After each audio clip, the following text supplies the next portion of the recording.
伫南美洲的特有种安第斯蠅，嘛红做是目镜蠅。红仔册主角波林顿蠅，就是照目镜蠅的模样来创作的。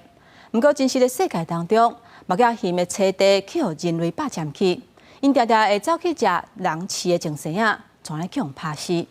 最近哥伦比亚有农民就提供土地，互因生活，变作是目镜蠅的保护者。咱做伙来看卖。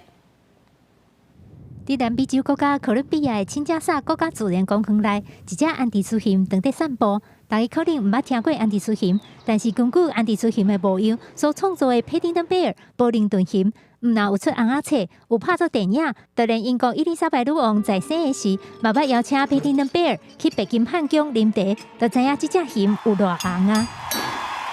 但是事实上，佩丁登贝尔的原型安第斯蠅，即马煞是面临绝种的危机。安第斯蠅是南美洲特产的一种蠅，因为目睭的边啊，常常有生一寡白毛，看起来若亲像挂目镜同款，所以嘛号做目镜蠅。而且因的面底底是即马全世界唯一留落来的一种底面蠅，因为生存的环境去互人类占去。安第斯蠅有时会走去食农民种的农作物，也是食农民饲的种生仔，所以就会去互人类杀死，数量愈来愈少。Registrado oficialmente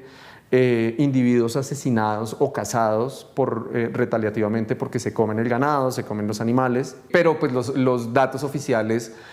están muy por debajo de los datos reales. 为着要保护安第斯蠅，哥伦比亚的保育团体想出一个计划，因为哥伦比亚是全世界第3大的咖啡生产国家，农民若是愿意放弃一寡土地，让安第斯蠅伫遐生活，因就会当得到真侪款甲种咖啡相关的补助。而且参加这个计划的农民所种的咖啡，会当用安第斯蠅咖啡这个品牌的名出口，因为是代表一种保护动物的品牌，会更较受到消费者的欢迎。目前已经有10几个农民加入这个计划，总共捐出400公顷的土地，让安第斯蠅来生活。Esto nos llena de satisfacción ver que con el café, con el proyecto de la Cuidamos el Oso, de que muchas personas